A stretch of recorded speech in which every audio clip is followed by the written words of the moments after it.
काय आपल्याला असं होतं की पोटामध्ये दुखतं आहे, पोट कुरकुर कुरकुर करत राहतं, पोटात आवाज येत राहतात, गॅसेस होतात, पोट असं फुलून जातं, गब्ब होऊन जातं पोट, ॲसिडिटी होते, असं अंगार होते, बर्निंग होतं, पाणी घशामध्ये येतं, खाण्यापिण्याची इच्छा नाही, एकतर लॅट्रिनला खूप म्हणजे जुलाब होतात किंवा कधी कधी एकदम घट्ट आणि कडक संडास होऊन जाते. संडासामध्ये चिकट द्रव येतं, खाण्यापिण्याची इच्छा नाही आहे, थकावट येते, चिंता आहे, झोप येत नाही बरोबर. आणि खाल्ल्यानंतर होतं काय, खाल्ल्यानंतर आणखीन जास्त तकलीफ होते, म्हणजे खूपच डिस्कम्फर्ट होऊन जातं.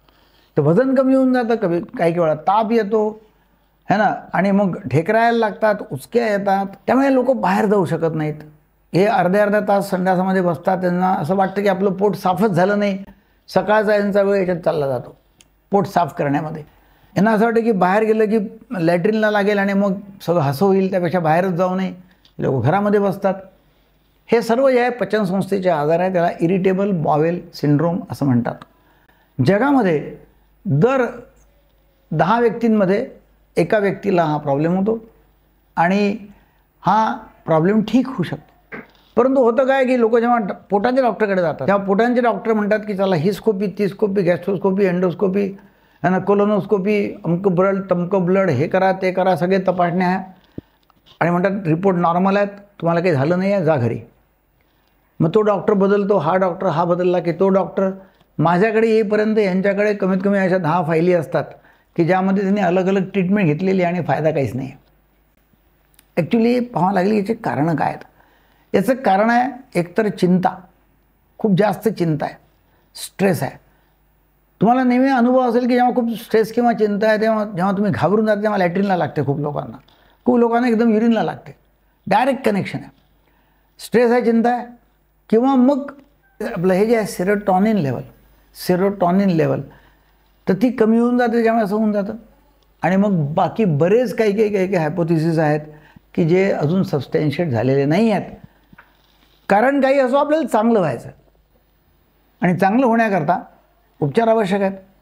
उपचारामध्ये जेव्हा माझ्याकडे लोक येतात, आता तुम्हाला कल्पना असेल भारतामध्ये IBSचे अलग अलग व्हॉट्सअप ग्रुप आहेत. बऱ्याच ग्रुपमध्ये माझं नाव टाकलं आहे. खूप लोक माझ्याकडे आपसात चर्चा करून माझ्याकडे येतात, भारतभरातले लोक, की नाही बा इथे गेले की IBS चांगलं होतं. त्यांना आम्ही इंट्राव्हेनस पेंटाझॉल थेरपी देतो, हिप्नोथेरपी करतो, कॉग्निटिव्ह बिहेवियर थेरपी करतो, माइंडफुलनेस एक्सरसाइज करवतो आणि त्याचबरोबर त्यांना डायसायक्लोमिन, मेबेव्हरिन हे औषध देतो. यामध्ये मला असं आढळून आलं अनुभवातून की फ्लॉक्सिटिन म्हणजे SSRI ग्रुपची जी औषधं आहेत ती चांगली आहेत, परिणामकारक आहेत. त्याचबरोबर ट्रायसायक्लिक अँटीडिप्रेशन्स दिलेत, ॲमिप्रामिन टाईप, तर ते सुद्धा खूप फायदेशीर आहेत. तर गोळ्यांचा उपचार त्याने खूप फायदा होतो. लगेच लोक सांगतात की एकदम फरक पडला बाबा. आता बा या गोळ्यांनी म्हणजे फायदा तर होतो ना. जर या अँटी एन्झायटी, अँटी डिप्रेशन गोळ्यांनी फायदा झाला नसता तर मग आपण म्हटलं असतं की हो सायकोलॉजिकल नाही आहे, पण या गोळ्यांनी डेफिनेटली फायदा होतो. लोक म्हणतात आम्हाला 50-60% फायदा तर पहिल्या आठवड्यात पडला. मग आता उरलेला काय, या गोळ्या किती दिवस घ्यायच्या, मग त्याच्याकरता सायकोथेरपी आहे, त्याच्याकरता हिप्नोथेरपी, CBT, माइंडफुलनेस, असे सगळे एक्सरसाइजेस आहेत. तर हे सर्व करायचे आहेत. कारण का अदरवाईज याची प्रॉडक्टिव्हिटी या लोकांची खूप कमी होऊन जाते. म्हणजे घराच्या बाहेर पडत नाहीत, कामावर जात नाही, सुट्ट्या टाकतात, बेचैनी राहतात, पोट खाली होत नाही यांचं लवकर, पोट भरलेलं राहतं, भुका लागत नाहीत, मग ते जेवत नाहीत, सगळं घर खराब, त्याच्यामुळे घराच्या लोकांची मानसिक स्थिती खराब आहे, असं चालू राहतं. त्याच्याकरता उपाय म्हणजे ट्रीटमेंट घेणं. असं नाही की याला काही उपाय नाही, जा घरी, असं म्हणून चालणार नाही.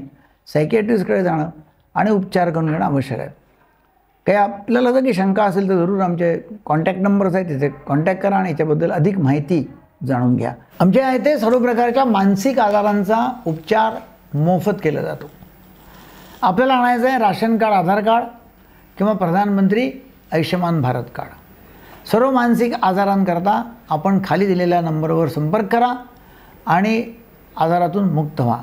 कोणत्याही प्रकारचा मानसिक आजार आहे आणि त्याला इलाजाची गरज आहे. उपचार करून आपण चांगलं जीवन जगू शकता.